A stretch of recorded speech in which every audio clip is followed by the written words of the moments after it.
A father and son are in a car accident. The father dies at the scene, and the son, badly injured, is rushed to the hospital. In the operating room, the surgeon looks at the boy and says, "I cannot operate on this boy. He is my son." Are you puzzled? I was. And if you are confused, most likely your blind spot or automatic mental association equates surgeon and male. And the story of the surgeon is a female. The story, as told in the book Blindspot and many other places, a lot of folks have heard that story or a version of it many times, is also a setup to move us in the direction of thinking male. In the story, there are 9 male words and no female words. Father, his, son, father, son, boy, boy, he, and son. These words trigger the male concept in the brain. We human beings have many automatic associations in our brains. Similar to visual illusions, these are cognitive illusions, or blind spots, which create hidden biases. And hidden biases affect our decisions and behaviors. I think it's helpful to think of it like this. We humans are porous beings living in culture. Culture contains many assumptions and prejudices which we absorb. Most of these interactions are unconscious and impossible to prevent. These hidden biases often influence or trigger us to think and act in ways that are out of alignment with our values. We are committed to equal rights and women breaking the glass ceiling in medicine and in all fields, and many of us associate surgeon with male.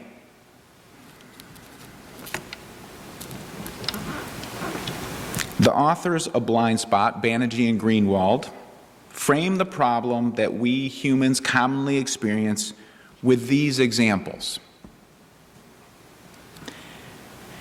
It's never quite clear which of 2 people, Shaquille or Stanley, was responsible for the brawl that erupted at the bar. It's not easy to say whether Joan or Joe will best lead our team into emerging markets. It's not easy to say whether Manuel or Mohammed has the best set of skills to serve as a competent security guard. In making such difficult assessments, we rely on the social group to which the person belongs as one basis for predicting success.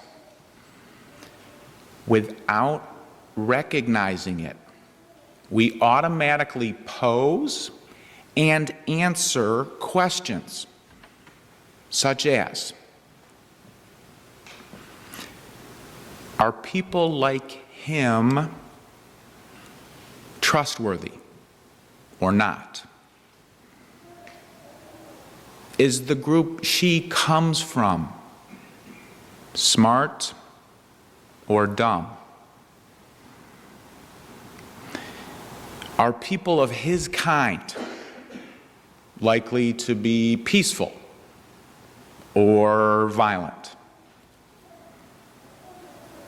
The scary thing is, they say, study after study shows that we practically never answer, I don't know. We make an answer. We give an answer. It's daunting. Today we explore some of the ways we hold hidden biases and how they impact our behavior. I want to acknowledge many, if not most of us, are not new to this. We're not new to the fact that culture perpetuates prejudice. We know that we receive these cues from parents, grandparents, friends, neighbors, television, newspapers, internet, school curriculum, pictures on the wall, billboards, music, movies, political campaigns, and on and on. Some have called this the cultural song that we hear and participate in from the time we're born. And many of us have been working for years or decades or our entire life to reduce such prejudicial blind spots. We're trying to sing a different song. And the authors are convincing in making the case that no matter how long we have been in the struggle, no matter how many workshops you've attended, how many lectures you've heard, you may have given some lectures yourself, no matter how many protest marches or social movements we've been involved with, we continue to wade in the waters of ignorance and denial. It's next to inescapable in human society, as human beings. In this two-part sermon series, the goal is for us to explore our hidden biases so that we can live in better alignment with our values. Looking at these blind spots and prejudices is painful. It's painful to me. Kristen's heard me say a number of times, it's not a great week for me, and one of the reasons is this stuff hurts my heart. Some of what I'd say today, including about my own journey, you might find hurtful. And as good people, intending well and trying to live just lives with others, we have to look honestly at ourselves, including our blind spots.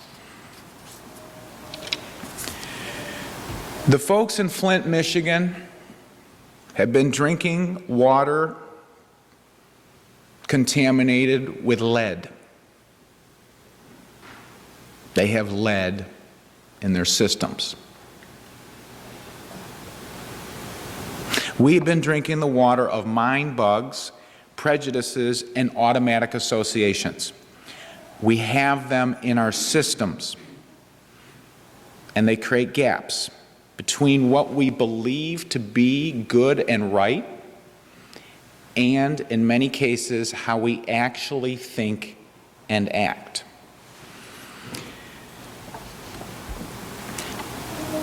How does this dissonance happen? The authors lay out a number of factors that I think are helpful to lift up. First, we think we see and know things as true when we do not. We think that we see and know things as true when we do not. Visual illusions produce an error in the mind's ability to perceive objects as they are.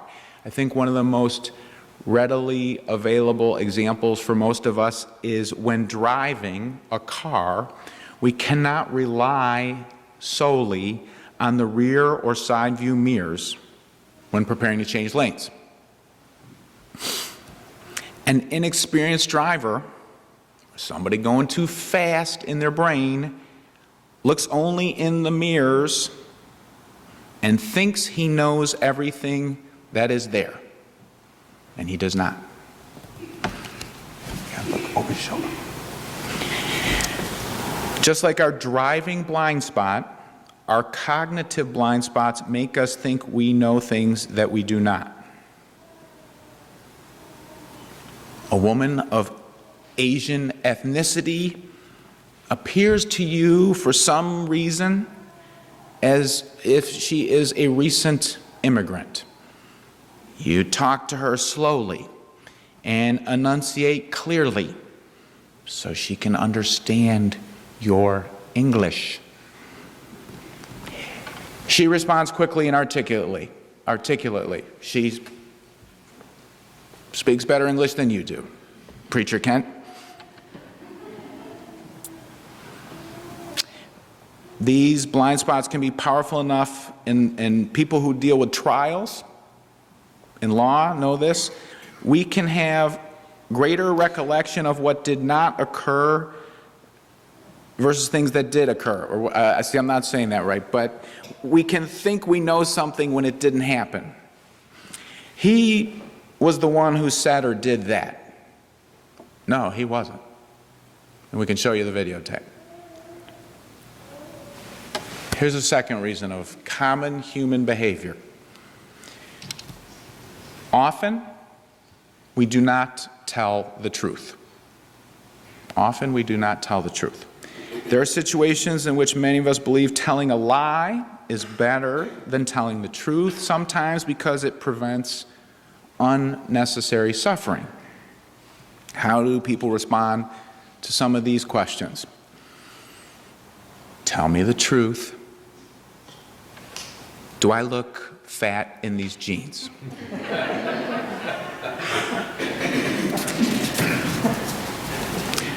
Hey, last night, what were you dreaming about when you were moaning in your sleep?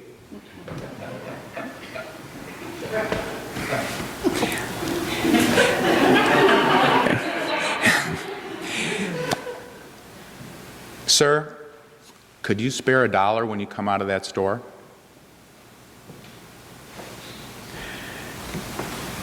Good evening. Is Mrs. Matthies home?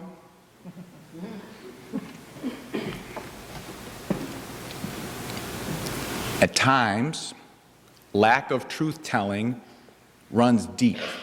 It runs deep in the river of our souls.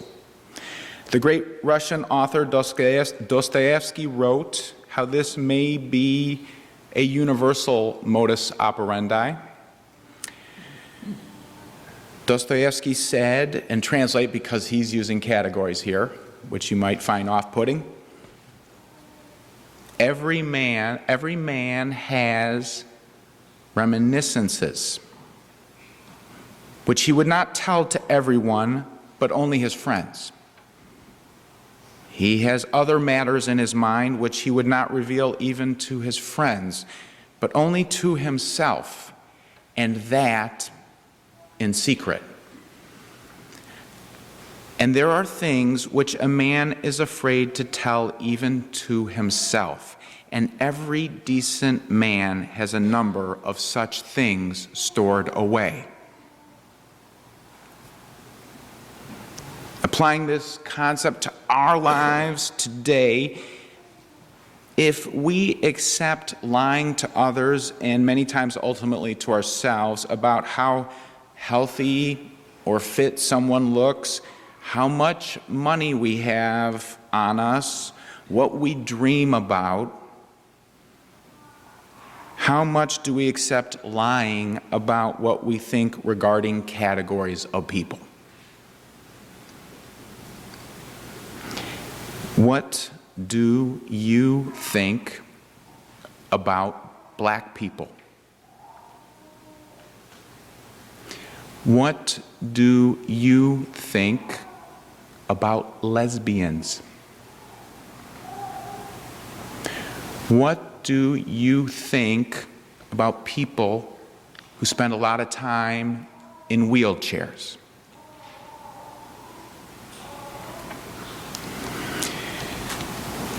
It's difficult to know for sure accurate answers to these questions because most scholars agree that most human judgment is unconscious.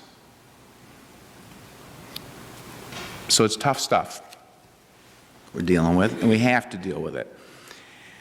One thing I love about this book, and I do recommend it highly, it's helpful in the way it puts things in the context of human history.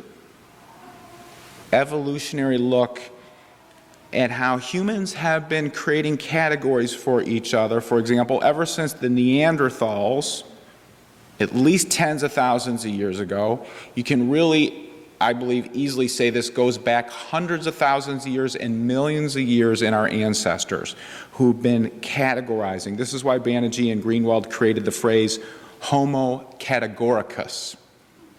We've been doing this since we came out of the monkeys and the apes. And so one easy example, I think, is let's say we're cave people, for lack of a better term, and I say, hey, you and I have kids, we live in this section of the jungle. And we got to remember to tell our kids that about 7 miles over by the river, there's that group of them that have been pretty hostile to us and been hurting a lot of our people. We got to remember to tell our kids about those people. It's been happening for a long time, grouping folks. And then we developed, as human beings, militaristic and force-based ways to more brutally enforce oppression and categorization, slavery and war. And now we're in a slice of history, relatively puny slice of history of about 300 years, you could say, where we have been, with dedication, articulating democratic values of equality. We've said we want to stop putting people into brutalized categories.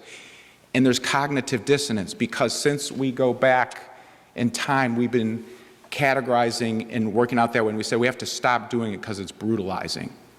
And we're new to this way of being. So I think there's hope because we're early on the spectrum here.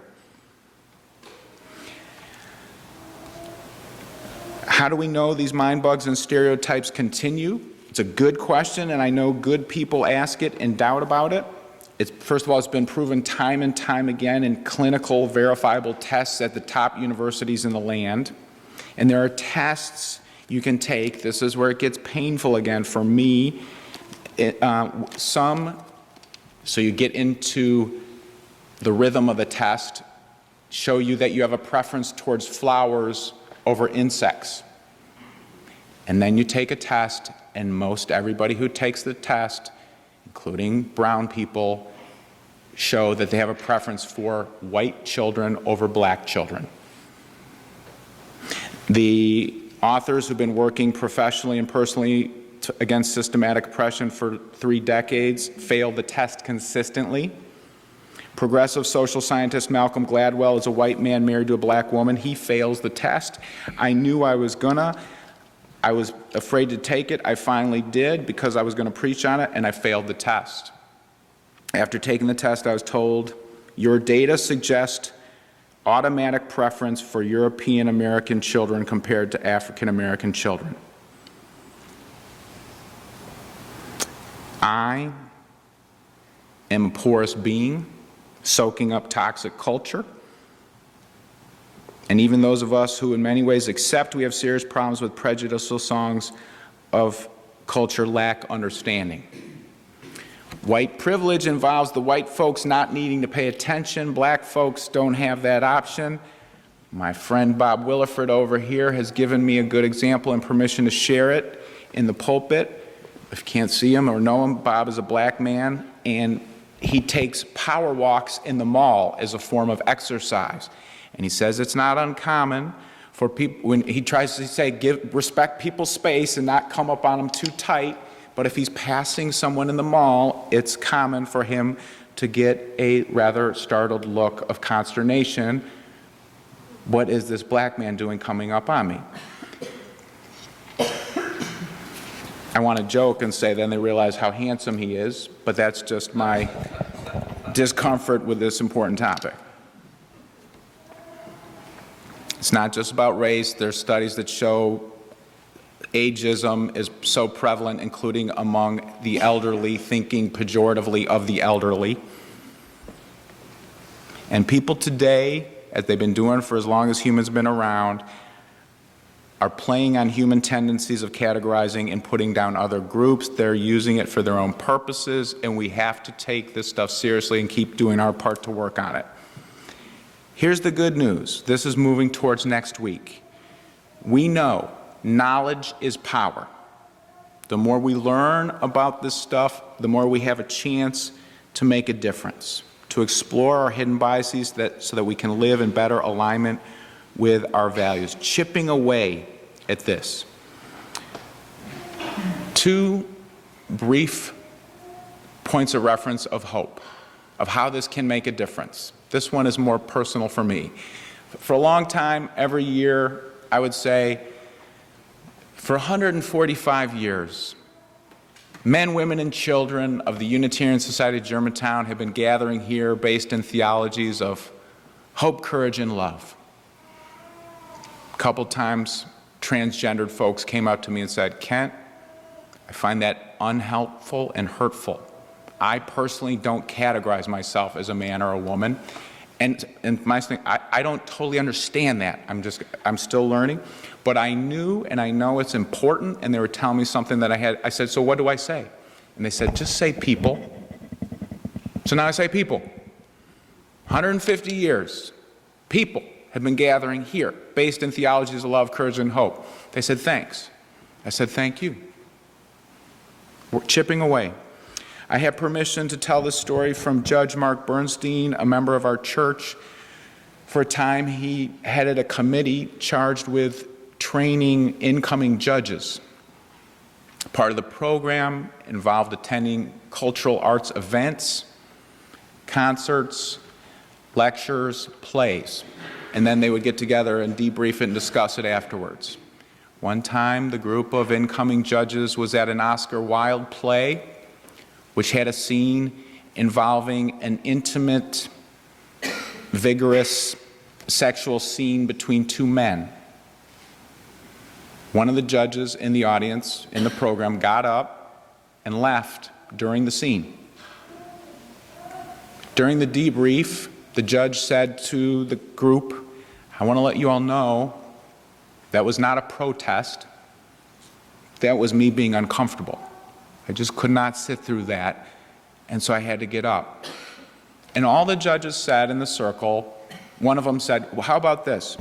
How about we all say we can all identify with something like that, of what our colleague just went through, and when we have a person in front of us who implicitly or explicitly looks gay, let's know that we probably have hidden biases. And we have to work harder for this courtroom to be fair to everyone of every sexual orientation. And they all said, good, let's do that. Chipping away. The only way we can achieve anywhere near our potential on this work is together. So I encourage you in the coming week, write me an email, give me a call, tell each other, what have you seen work in your own personal life, in your family, in your work environment, in your school. I want to hear stories, and I want you all to be telling each other stories of how we can chip away at how our blind spots affect us so that we can more fully align our behavior with our beliefs so that we can have more leverage in bending the arc of the universe towards justice. Blessings be. Don't forget to come back next week. It's going to be real good. Amen.